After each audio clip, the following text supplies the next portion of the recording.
Hi, my name is Kelly Alley. I'm your 2017 Greatmats National Horse Trainer of the Year. I'm the owner and trainer at Striking KMA Performance Horses. Welcome to the Greatmats Horse Training Series. In this video, I'm going to show the proper fit for a pad under your barrel saddle on your barrel horse. You need to make sure that you have a pad that will provide support for your horse and for your saddle. You don't want any wear spots. I'll use an under pad just to keep the sweat and the hair off of your good pad. As you can see, there's no sweat marks, there's no rub spots. That's what you're looking for to know that your pad is fitting correctly. When you place your pad on your horse's back, you want to make sure that it supports his withers, supports his shoulders, and is out of the way of the girth area for your saddle. You also want to make sure that it's lined up in their back so your saddle is going to be lined up correctly as well. There are many different options when it comes to saddles. Choosing the correct saddle for your horse is extremely important. The gullet measurement is a huge thing to make sure that you pay attention to. This is where their withers will go under the saddle, and you want to make sure that that's not pinching their shoulders or putting any kind of pressure on them, causing them to be uncomfortable. That will really affect your turns and the amount of run that you have on your horse. Also, there's different seat sizes for each rider. This is a 14.5. You need to make sure that you have room to move, but you don't have too much room where you're going to move around in your seat too much. To properly put your saddle on your horse, you want to make sure that everything is out of the way. Stand over here in front by their shoulder. Place the saddle on their back. Make sure the pad is up off of their withers, up off of their shoulders.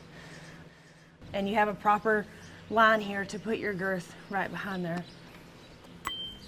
You want to make sure on the other side that everything is sitting where you need it.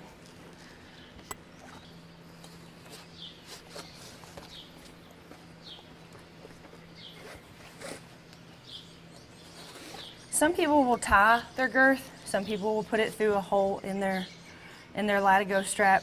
I like to tie mine just so I know it's not going to pop out of the hole whenever I'm running. So what I usually do is I'll snug it up a little bit. You don't want to just tighten your saddle up immediately. Sometimes that can cause them to set back. It'll pinch them. There's other issues it can cause, but I like to just kind of ease the saddle on, ease the girth up to where it's a little bit tight. Loosen up a little bit, go ahead and finish everything else, and then come back to tightening your girth.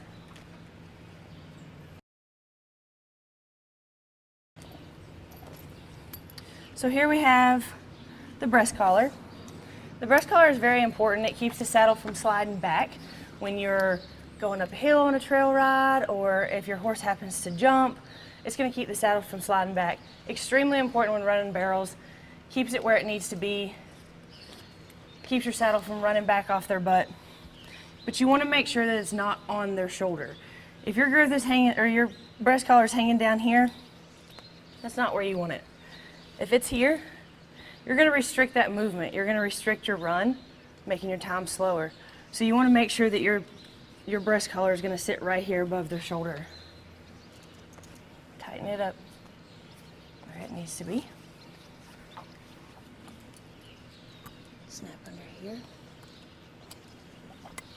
Okay, so right now my saddle is just snug. It's not ready for me to get on, but it's comfortable for him. Now I'm going to finish over here. Remember, I just had this in the hole in my latigo, so I'm going to pull it up a little bit and tighten it. And like I said, I like to tie my girths instead of running them through a hole. It's just kind of a peace of mind. If something was to happen, I know that my girth is tied off, and more than likely we're not going to go anywhere. Always make sure your saddle's tight before you run. I don't recommend tightening your saddle all the way when you warm up. I like to snug my saddle, warm up a little bit, step back off of my horse, tighten him up some more before I run. Thank you for watching. Be sure to check out the rest of our videos in the training series.